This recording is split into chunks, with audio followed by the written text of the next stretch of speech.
Ok, ya. Yo desactivé los micrófonos. Necesito escucharlos porque si no, siento que estoy sola. Entonces, necesito escucharlos. ¿Ya tienen todo su cuaderno? Sí. Sí. Sí. Sí. Sí. Sí. Sí.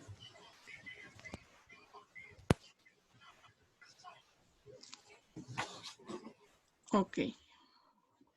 Pero necesito escucharlos para dar inicio.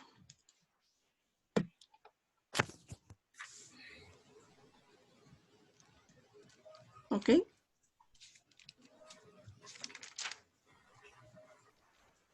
Bueno, pues creo que ya somos todos. Entonces ya para empezar,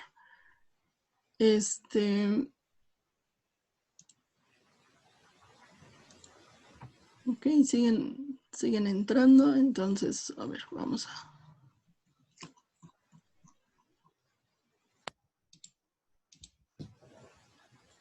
Ok, creo que ahora sí ya son todos. Chicos, necesito que activen sus micrófonos. Necesito escucharlos por lo menos un minuto. Ya todos tienen su cuaderno. Sí. Sí. Sí. Sí. Ok, entonces vamos a empezar. Si ustedes ven que tienen ahí algo de ruido, ustedes solitos controlen su micrófono para que no pase absolutamente nada. ¿Ok? Entonces, vamos a dar inicio. Es la clase 19, obviamente estamos en Historia Universal y vamos a nuestro tema. El fin de la Guerra Fría. Por fin ya vamos terminando nuestro tema de la Guerra Fría con el que hemos venido trabajando casi tercer trimestre. Entonces ya en esta ocasión ya vamos a concluir nuestro tema. Este esquema ustedes ya lo deben de tener en su cuaderno. ¿Sí lo ubican? Sí. ¿Sí? Sí. Ok, alguien que me ayude a leerlo. La pregunta principal es, ¿qué provocó el final de la Guerra Fría? ¿Alguien que me ayude a leerlo?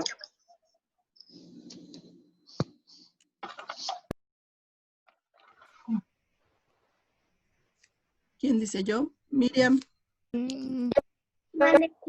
¿Qué provocó el final de la Guerra Fría? La crisis interna de la Unión Soviética y del bloque socialista. Ok, el que sigue, Bárbara. Fracaso de las reformas impulsadas en la Unión Soviética. Ok, César.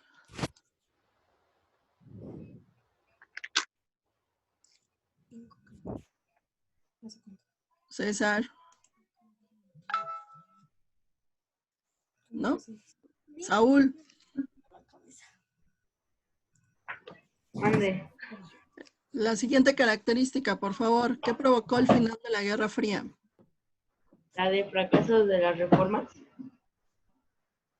Ajá, la que sigue, ¿esa ya la habían leído? Desintegración de la URSS y del bloque socialista. Ok. El que sigue, Giovanna.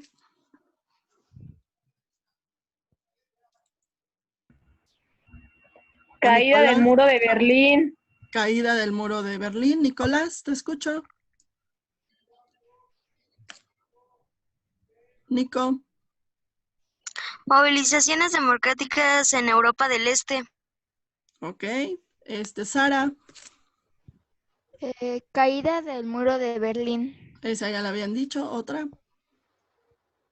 Fracaso de las reformas impulsadas en la Unión Soviética. Ok. Y creo que nada más nos faltaba la consolidación del neoliberalismo en países capitalistas, ¿cierto? Este esquema ustedes ya lo deben de tener en su cuaderno. ¿Dudas hasta acá? No. ¿No? Okay. No.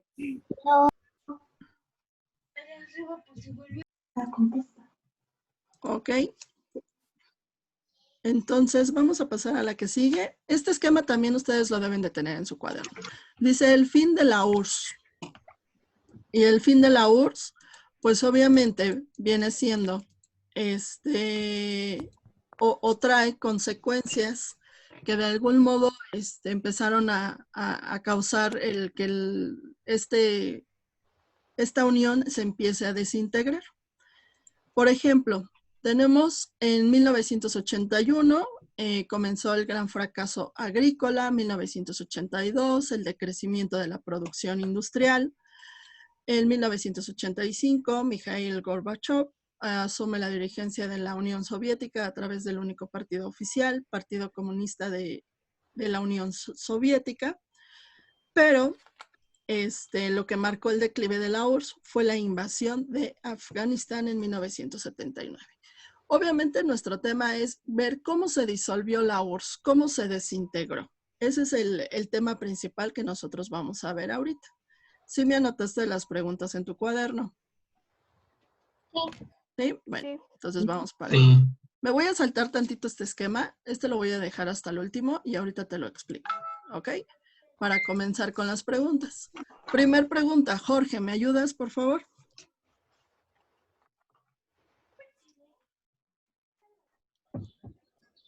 Jorge. Ok, Zoe, te escucho.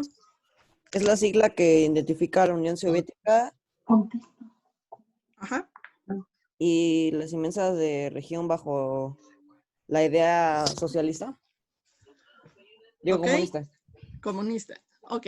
Entonces tenemos la primera pregunta. Tú tienes que ir anotando ahí en tu cuaderno. Haz tus anotaciones como tú creas que es lo más conveniente para que tú puedas contestar más adelante un examen, por ejemplo, un Socrative. Ajá. Entonces, ¿cuál es el significado de la URSS? Unión de Repúblicas Socialistas Soviéticas. Y ya, yo creo que ya tenemos así como que bien claro cuál es la bandera de la URSS, ¿sí? Que es esta roja que tengo aquí al ladito. ¿Quién la funda o cómo se funda la URSS? Pues se funda a través de este personaje que te estoy poniendo aquí. ¿Cuál es su nombre? Por ejemplo, Miriam, ¿cuál es el nombre de este personaje que tengo aquí? Ahí dice.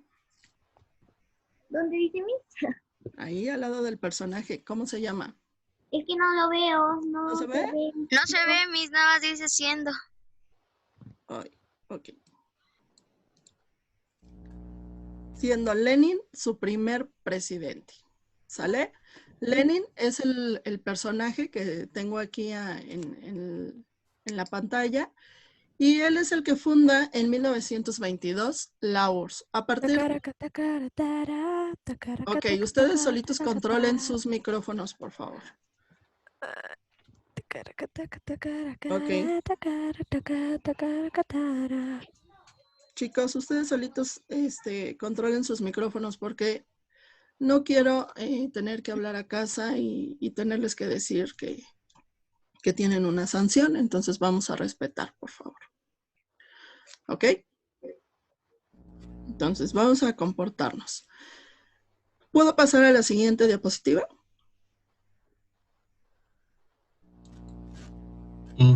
Ok. ¿Quién es Mikhail Gorbachev? Esa es la pregunta número 2. Y de hecho es el personaje que tengo aquí al lado. Mikhail es un personaje bastante importante y de hecho te estoy dando varias características de él. Pues Mikhail se le atribuye, pues obviamente, la caída del muro de Berlín y la finalización de la Guerra Fría. Se podría decir que este personaje es súper importante para dar cierre o para dar clausura a lo que es la Guerra Fría. También encabeza la Unión Soviética en calidad de secretario general comunista del Partido Comunista de la Unión Soviética de 1985 a 1991, que es su periodo de gobierno de este personaje. Fue presidente de la URSS de 1990 a 1991. Propuso dos situaciones bastante importantes que las vamos a ver en un momento. Propuso la perestroika y realizó el glasnost. ¿Ok? Mejora de las relaciones con los países capitalistas de Occidente y el desarme nuclear. ¿Ok? Entonces, este es el personaje de Mikhail Gorbachev, que es súper importante para la URSS y que es muy importante para la situación de cerrar o ya terminar con la etapa de la Guerra Fría. ¿Ya anotamos algunas características en el cuaderno? Sí. ¿Sí? Ya, Miss. Ok. Entonces, para pasarme... chicos, aquí hay una situación bien importante. Hay de dos formas, que ustedes lo vayan copiando conforme yo lo voy explicando, conforme lo voy diciendo, Le tomamos captura de pantalla. o le pueden tomar captura de pantalla, pero para que no se me agobien, en el blog, terminando ahorita la sesión, voy a subir esta presentación que ustedes están viendo, para que con calma en tu cuaderno pues vayas anotando las características, para que no me escribas así como que todo raro en el cuaderno y que te falte alguna situación. Entonces ahorita lo que necesito es de que participemos. Ajá. Si tú ya contestaste las preguntas, si tú ya de algún modo ya investigaste, te felicito, eso estuvo súper bien. Pero si hay algo que tengas que agregar, pues lo agregas. Si ya lo tienes completo, pues está bien. Al menos estas son las características que yo voy a considerar para un futuro examen. ¿Ok? Entonces, de todas maneras, no te preocupes. En el blog, todos conocen al blog. Yo tengo una situación ahí como que bastante complicada porque no sé si todos entran al sitio de historia, porque ahí es donde vienen las indicaciones, vienen los horarios, viene la explicación, entonces, de muchas cosas. Entonces, luego cuando ustedes me mandan sus trabajos, como que no tienen las mismas indicaciones porque no están siguiendo el PDF o los documentos PDF que te pongo en el blog. Entonces, para que cheques, por favor, el sitio. También te voy a pedir de favor que lo cheques ahorita terminando la clase en Zoom para que veas las características. No te preocupes si no lo haces, si no anotas todo, ¿ok? Entonces nos pasamos a las siguientes características. Sigo con el personaje de Mikhail Gorbachev. ¿Alguien más me ayuda a leer, por favor? Ya, Miss. Ajá. ¿Yo? Sí. Ah, ok. Espera. Firma con Ronald Reagan el Tratado de Reducción de Armas Estratégicas conocido como START 1. Ok. ¿Qué más? Pero, no veo bien. Camila. Ahí ¿qué más? Ay. O sigue Nico. Ajá. ¿Sí? ¿Sigo yo? Ajá. El 8 de diciembre de 1991 se firmó un documento que estipula que la Unión Soviética deja de existir. El 25 de diciembre de 1991, Mikhail Gorbachev renunció Ajá. oficialmente al puesto de presidente de la URSS. Entonces, a ver, chicos, si nosotros nos damos cuenta, pues este personaje es bastante importante para la URSS, desde el momento que llega hasta el momento que decide renunciar, porque él es uno de los que renuncia. Me voy a regresar un poquito hasta acá. Si ustedes ven, hay muchísimas características de Mikhail Gorbachev, ¿sí? Entonces, como presidente de la URSS, pues obviamente propone, cuando él llega, encuentra una URSS un poco ya en declive, ya un poquito, en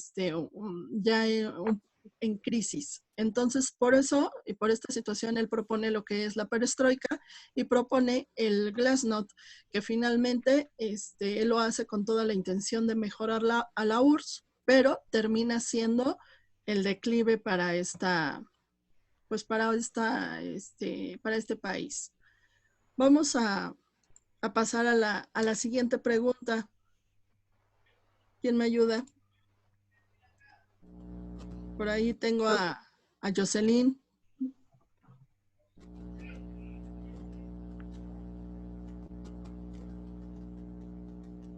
¿No? Chicos, si les pregunto y no me contestan, les voy a ir poniendo palomita mala, ¿eh? ¿O por qué quiere decir que no están ahí? Aymara. ¿Cuándo y de qué hablaron en la conferencia sobre la seguridad y la cooperación en Europa? Ok. Entonces, ¿cuándo? Primero, ¿cuándo? Del 19 al 29 de noviembre. ¿Sí? Eso es muy importante. De 1990. ¿Ok? Entonces, tenemos que esta conferencia sobre la seguridad y la cooperación en Europa se da del 19 al 21 de noviembre de 1990 y es celebrada de algún modo en París. Este documento establece el nacimiento de un nuevo orden del viejo continente. ¿Cuál es el viejo continente, chicos?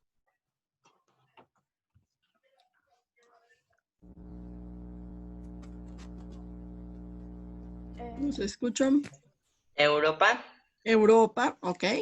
Entonces, recordemos que Europa le considera como el viejo continente. Entonces, aquí, en este documento, pues obviamente se busca que este continente, pues de algún modo esté basado en la democracia, ¿ok? A la que se le considera la única forma de gobierno legítima. ¿Por qué? Porque pues obviamente si hablamos de democracia, hablamos de libertad, hablamos de valores, hablamos de respeto de derechos, hablamos de libertad de expresión.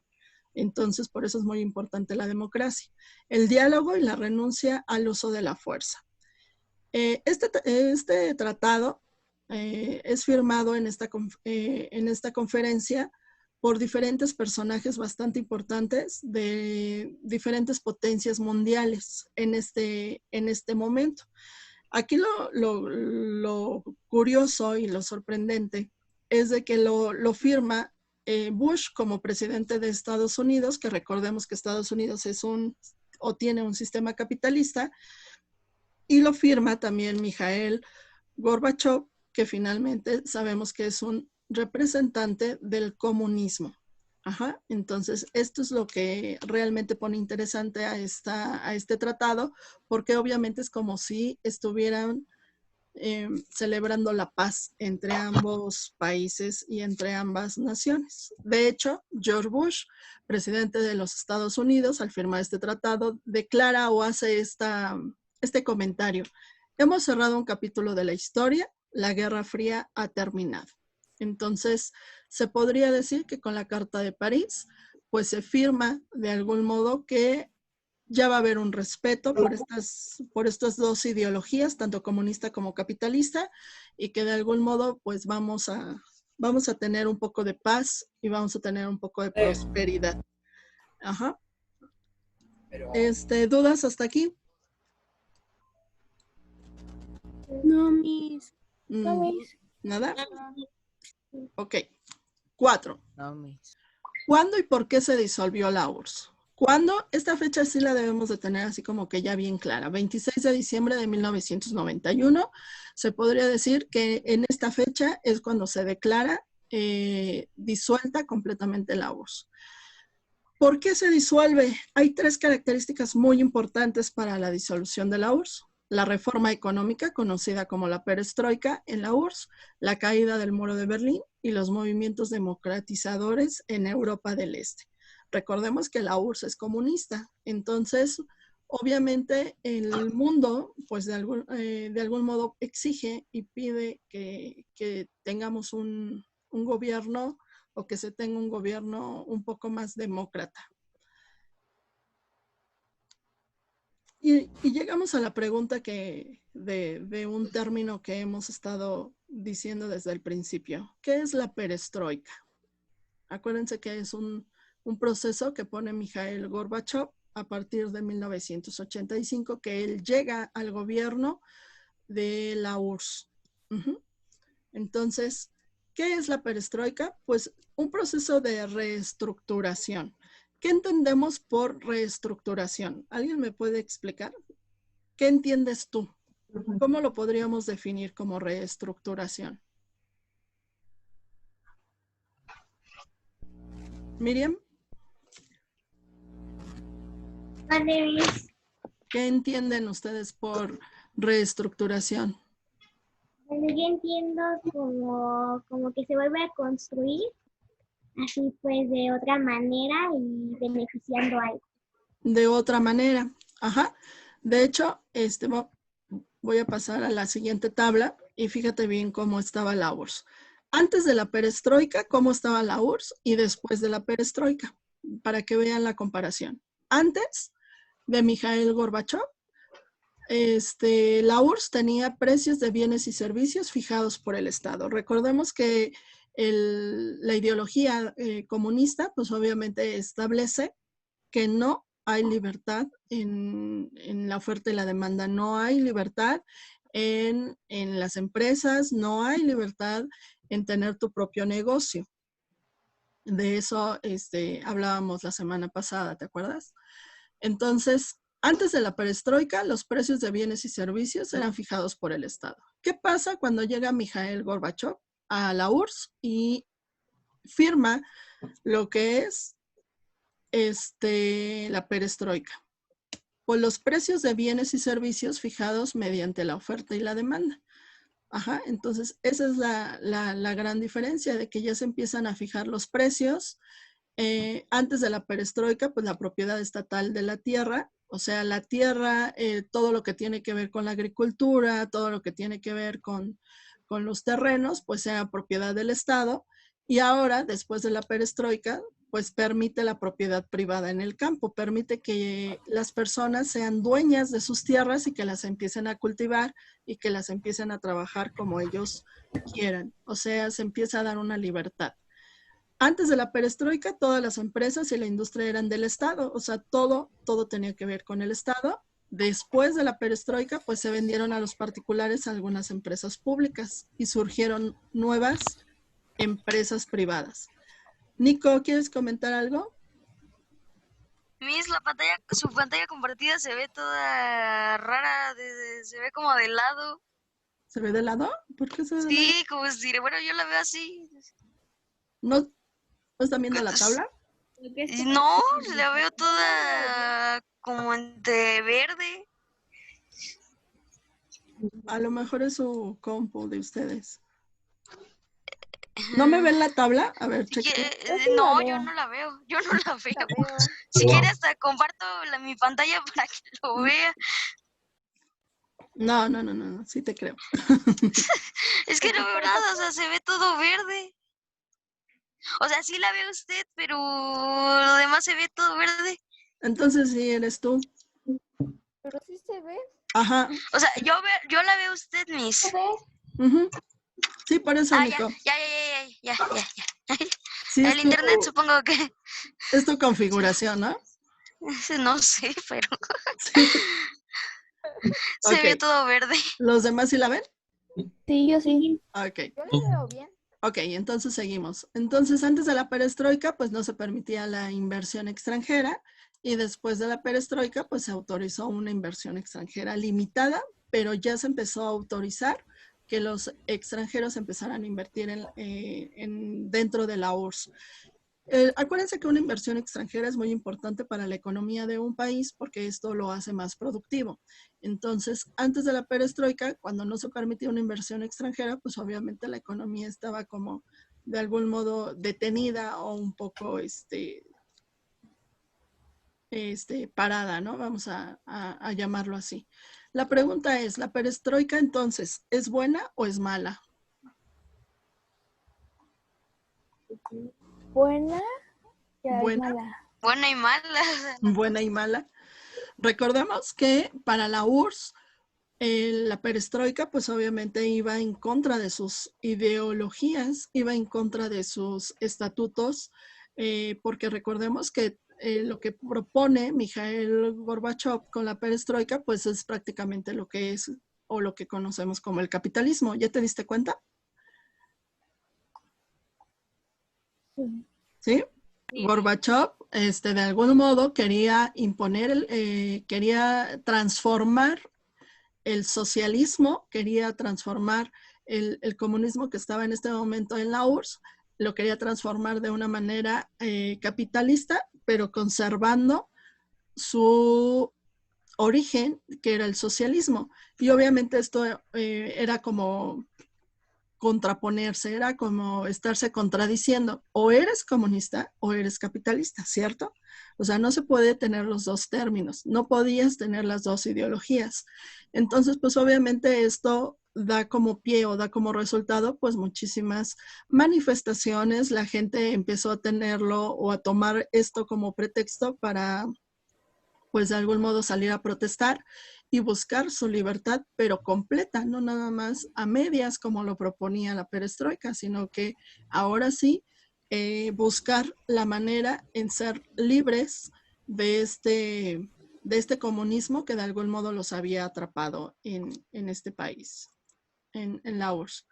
Ahora, viene otro término que es muy importante, que también hemos estado manejando, que es el glasnost, ¿sale? ¿Qué significa glasnost? Pues se traduce como transparencia, ¿sale? Este término lo vamos a traducir como una transparencia y se da en 1986, un año después de que llega al poder Mijael. Ok. ¿Alguien me ayuda a leer, por favor? ¿A qué se refiere el glasnost? Yo vis. Ok. Tener mayor libertad a los medios de comunicación, el descenso de la censura y mayor libertad de expresión, contrastado con el régimen anterior de represión hacia quienes no comulgan con ya no veo. Es que parece algo Con como... los principios. Los principios del sistema soviético. Ok, entonces, ese es el glasnost, chicos. O sea, prácticamente nos está dando la pauta a que los medios de comunicación empiecen a hablar, empiecen a opinar sobre el gobierno, empiecen a tener una libertad de expresión junto con el pueblo. Al pueblo de algún modo ya se le empezaba a preguntar qué era lo que quería o de algún modo si estaba de acuerdo, por ejemplo, con la perestroika o no. Entonces, vamos a hacer así como que un repaso así como que rápido en el sentido de que qué es en este momento lo que mejor le conviene a la URSS. En este momento tenía la perestroika y el glasnost, pero su pueblo o su gente de algún modo se estaba manifestando y se estaba manifestando de diferentes formas, porque recordemos que pues el sistema soviético pues obviamente era represivo. Entonces, Mijael, por eso te decía hace un momento, estaba como que combinando los dos, el capitalismo y el comunismo. Quería que su gente fuera libre, pero con un sistema socialista. Quería que los medios de comunicación se manifestaran, pero con cierta, con cierto, pues de algún modo, tener un poquito más de cuidado con lo que iban a decir. Pero pues obviamente la gente en este momento o en este tiempo pues no estaban conformes a la mitad. O sea, obviamente ellos querían, prácticamente era todo o nada. O eran 100% libres o seguían con el mismo sistema del comunismo. ¿Ok? Entonces, esa es la situación. La 7. ¿Por qué la caída del muro de Berlín fue un acontecimiento clave para el fin de la Guerra Fría?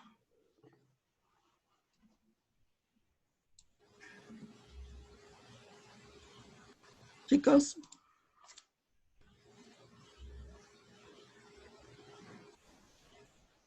¿Por qué la caída del muro de Berlín fue un acontecimiento clave para la Guerra Fría? Y aquí te pongo unas imágenes más o menos para que tú visualices el muro de Berlín. Y obviamente el 9 de noviembre de 1989 acaba la Guerra Fría entre dictaduras y democracias, como te lo estoy poniendo ahí. ¿Por qué? Porque pues obviamente al momento de imponer la perestroika, al momento de imponer el glasnost, pues obviamente esto da pie a estas movilizaciones del pueblo y obviamente el símbolo tan grande era el muro de Berlín, un símbolo bastante importante y era la situación de derrumbarlo. Ajá, entonces en el 9 de noviembre de 1989, pues la gente sale a las calles, como las imágenes aquí lo marcan, y pues obviamente en son de protesta y en son de búsqueda de una libertad y dejar de estar divididos por este muro, pues obviamente lo derrumban. Y esa es una parte importante para el fin de la Guerra Fría. Ahora, la pregunta número 8 dice, ¿quién es Boris Yeltsin? Ajá, fue el primer presidente de la Federación de Rusia, ¿ok? Y él tuvo un primer mandato de 1991 a 1996. Su segundo mandato fue de 1996 a 1999. ¿Qué es lo que tiene que ver Boris Yeltsin? ¿Alguien sabe? ¿Alguien de los que ya investigaron? Por ejemplo, Zoe. ¿Qué tiene que ver Boris Yeltsin en esta situación del fin de la Guerra Fría?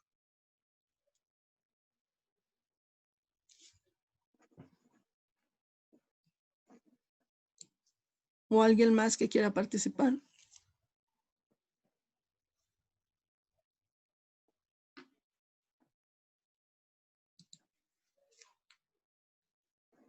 ¿No? ¿Ay, ya se fueron? No, Miss.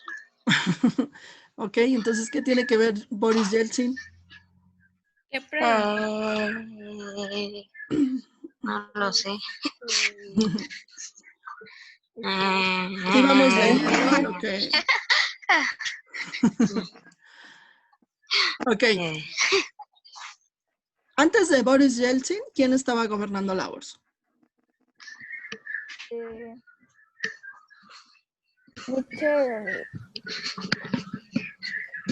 Mikhail Gorbachev.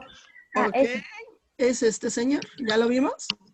Está haciendo pipí ahí, siempre hace pipí. Entonces, a ver. Ay, chiquito. Vamos a controlar los micrófonos, chicos, para que no haya ahí problemas de audio. Ok. Entonces, Mikhail Gorbachev, pues obviamente es el que pone fin a la URSS, es el con el que se firma la disolución de la URSS y obviamente como símbolo, pues es el derrumbe del muro de Berlín.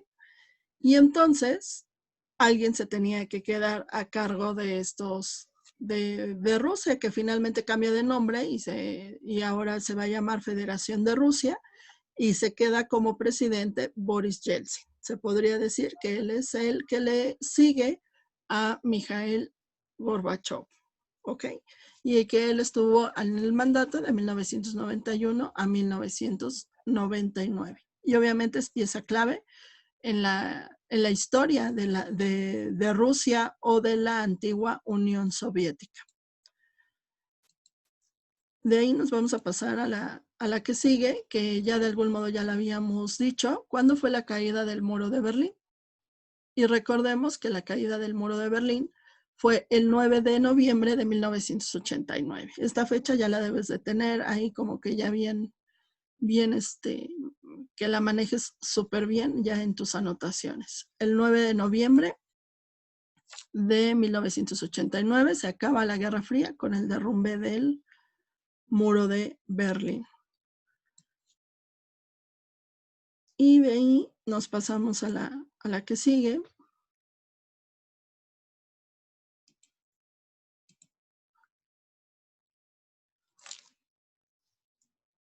Y es ¿qué caracterizó culturalmente a la Guerra Fría?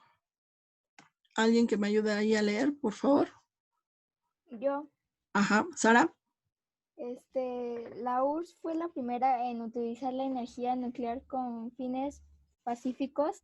La primera central nuclear comenzó a funcionar en junio de 1954 a las afueras de Moscú. Tenía un reactor de uranio y gráfico utilizado para generar electricidad. La central fue desactivada el 29 de abril de 2002. Ok, la URSS, chicos, no nada más trajo cosas buenas o malas en la política, sino que también de manera cultural pues nos dejó grandes inventos o descubrimientos o avances tecnológicos que hasta la fecha los seguimos ocupando. A eso hace referencia esta pregunta: ¿qué caracterizó culturalmente a la Guerra Fría? Y tenemos que la URSS pues, fue la primera en utilizar la energía nuclear, pero con fines pacíficos. Obviamente, ya no va a ser para hacer armas o para hacer bombas o para hacer, no, sino que va a ser para algo un poco más pacífico.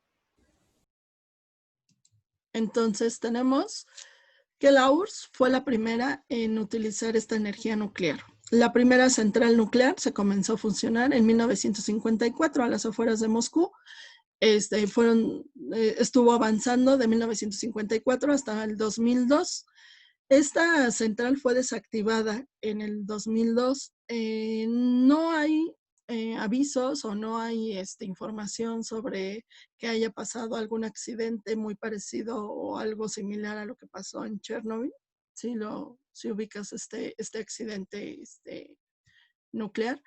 Más sin embargo, pues sí fue desactivada en el 2002 y actualmente pues tú puedes ir a esta central, pero como museo. Entonces, si alguno de ustedes en algún momento quiere viajar a Moscú, pues igual puede pasar a visitar esta central. También, culturalmente hablando, pues el 4 de octubre de 1957, la humanidad puso con éxito en el espacio, por primera vez en su historia, un satélite de fabricación propia que se llama Sputnik.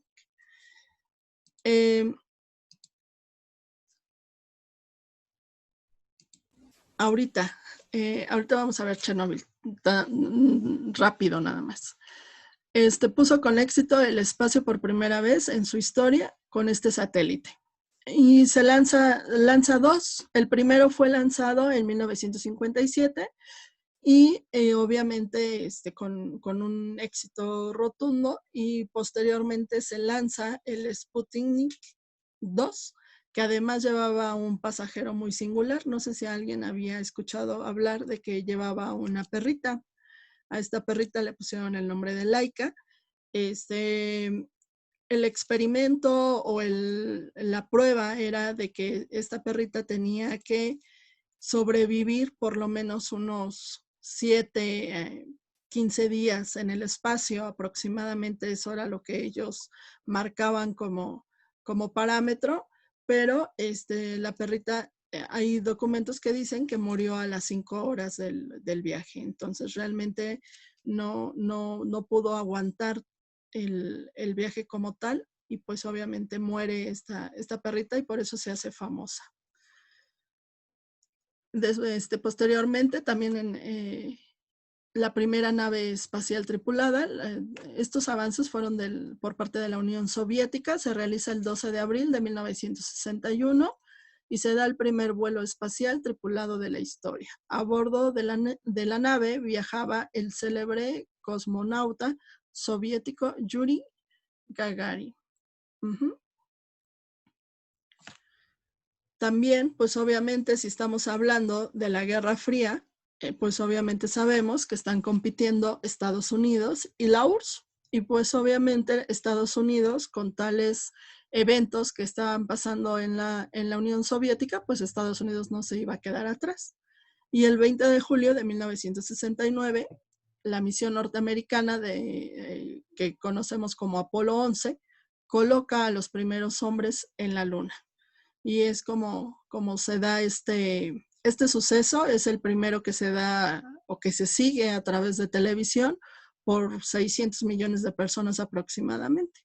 Y se podría decir que ahí vuelven a estar como en empate tanto la URSS como Estados Unidos. ¿Quién es más poderoso? ¿Quién es el más tecnológico? ¿Quién es el que más crea algo innovador? Entonces aquí es donde sigue la competencia entre estas dos potencias. Y pues viene otro invento que de algún modo lo seguimos ocupando, para que vean que la URSS sí nos ha dejado cosas muy, muy buenas, independientemente de todos los conflictos armados que hubo. pues también hoy en día estamos manejando el celular, la telefonía inalámbrica, y pues obviamente uno de sus grandes inventores fue el ingeniero Leonid Ivanovich, que a finales de los años 50, aproximadamente en 1957, pues desarrolla el primer teléfono inalámbrico, que le podríamos conocer como un antecedente de un celular que hoy en día tenemos. Y pues obviamente viene el accidente de Chernobyl. Fue un accidente nuclear sucedido el 26 de abril de 1986 en la central nuclear Vladimir Ilich Lenin, ubicada al norte de Ucrania, que en este momento pues obviamente pertenecía a la Unión de Repúblicas Socialistas Soviéticas, lo que conocemos como la URSS, a 3 kilómetros de la ciudad de Pripyat, a 18 kilómetros de la ciudad de Chernobyl y a 17 kilómetros de la frontera con Bielorrusia. Es considerado el peor accidente nuclear de la historia. Hasta la fecha, pues obviamente, de hecho te pongo una imagen aquí de cómo se ve actualmente el escenario de Chernobyl, y obviamente está totalmente deshabitada. Se supone que por seguridad pues no se permite que ninguna persona tenga la entrada a este lugar, que todavía hay radiación a su alrededor. Entonces, esa es la situación. Y bueno, ahí de algún modo ya estaríamos contestando las 10 preguntas que yo ya te había dado, y con esas 10 preguntas pues de algún modo ya cerramos lo que conocemos nosotros como el fin de la Guerra Fría. Ya vimos los acontecimientos que se dieron, ya vimos cómo surgió, ya vimos sus personajes importantes, y sobre todo ya vimos la historia de la URSS como tal. Entonces, pues prácticamente aquí estaríamos cerrando, o estaríamos terminando el tema de la Guerra Fría. ¿Alguien tiene alguna duda? No, Miss. Obviamente me tengo que ir así de rápido porque pues el tiempo ya se nos está acabando, el tiempo es muy, muy, muy poco, pero sí necesito que sí seas muy, muy, muy ordenado en tus temas, y que de algún modo pues sí leas, y si tienes alguna duda a través de tu correo o a través del correo me preguntes. Hasta ahorita yo no he recibido ¿me puede explicar el fin de la Guerra Fría? ¿O me puede explicar qué es el muro de Berlín? ¿O me puede explicar? Yo no he recibido ese tipo de situaciones. Me imagino que está quedando totalmente claro. Pero yo te aconsejo que no te quedes callado, y que de algún modo, si tienes dudas, aunque sea por escrito, me las hagas llegar como cartitas. Me las hagas llegar para que yo te conteste. Haz de cuenta que yo soy Santa Claus. ¿Va? ¿Va que va? Entonces, para que quede totalmente claro. Obviamente tus trabajos me los tenías que, todo esto me lo tenías que entregar hoy en la tarde. Algunos ya me entregaron trabajos ayer. Entonces ya nada más sería completar lo de las preguntas para que eso sea lo que me mandes, por favor. Y aprovecho para decirles que todavía hay personas que me faltan de las actividades de la semana 1 a la 7 que tenemos pendiente. Entonces, por favor, para que te pongas al corriente con tus actividades, y los que ya tienen todo completísimo, pues ya nada más te faltarían las preguntas que ahorita estuvimos viendo. Ahorita que yo cierre la sesión, inmediatamente lo voy a subir al blog para que tú tengas el documento ahí y que vayas completando si te faltó alguna pregunta. ¿Dudas?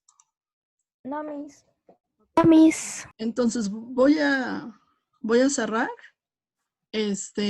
para poder subir el documento al blog, y para que ustedes vayan terminando y me puedas ir mandando para que me puedas ir mandando tus actividades. Sí. Ya saben que cuando me mandan correos de su mami o de su papi, sí necesito que me pongan su nombre, grado y grupo para yo saber. No hay ningún problema que el correo sea de tu mamá o de tu papá, pero sí necesito que me pongas tu nombre ¿Ok? Ok, Miss. Me voy a regresar, antes de irme, me voy a regresar al esquema del pescadito.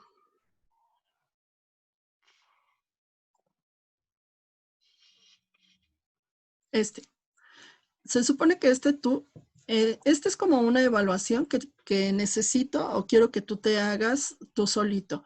Te estoy dando 4 puntos importantes de los que hemos estado platicando a lo largo de estas semanas. El tema principal, pues obviamente es la Guerra Fría, ¿ok? Entonces tenemos la crisis económica de la URSS, movimientos democráticos a Europa del Este, reformas en la URSS y la caída del muro de Berlín. Yo necesito que así como que a manera de examen muy personal, muy personal, de hecho ni siquiera es necesario que me lo mandes contestado. Esto ya es a manera muy personal, que tú vayas contestando. Si te presento este examen, este esquema en un examen, ¿tú qué podrías contestar? Por ejemplo, aquí en la crisis económica de la URSS, pues, ¿qué lleva a la URSS a una disolución? Por ejemplo, su crisis en la agricultura. Recordemos que la URSS son 100% productores de cereales, por ejemplo, de la caña de azúcar, de las papas. Entonces, si estamos hablando de una crisis económica, pues hay una crisis agrícola. Entonces, ahí podría ser una característica. Aquí en la crisis económica de la URSS, pues podría ser una característica la crisis agrícola que se vivió aproximadamente en 1981. Si me paso acá al 2, reformas en la URSS. ¿Qué tipo de reformas hubo en la URSS? Pues yo ya te platiqué 2, la perestroika y ¿cuál es la otra?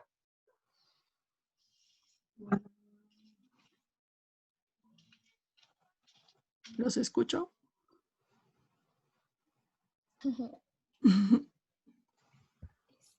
No me están poniendo atención. ¿Es la Glasnost? Ok, tengo a la perestroika como reforma, te la estoy poniendo aquí, y tengo al Glasnost, ¿ok? Se podría decir que esas son 2 reformas muy importantes para la URSS, porque pues obviamente eso es lo que da su desintegración como tal. 3, movimientos democráticos de Europa del Este. Pues obviamente tenemos los movimientos, por ejemplo, de la caída del muro de Berlín. Obviamente las personas que no estaban de acuerdo con esta división entre capitalismo y comunismo, y pues obviamente el movimiento que se da para derrocar completamente esta franja que ya estaba aquí puesta. Entonces, ese también podría ser un movimiento democrático.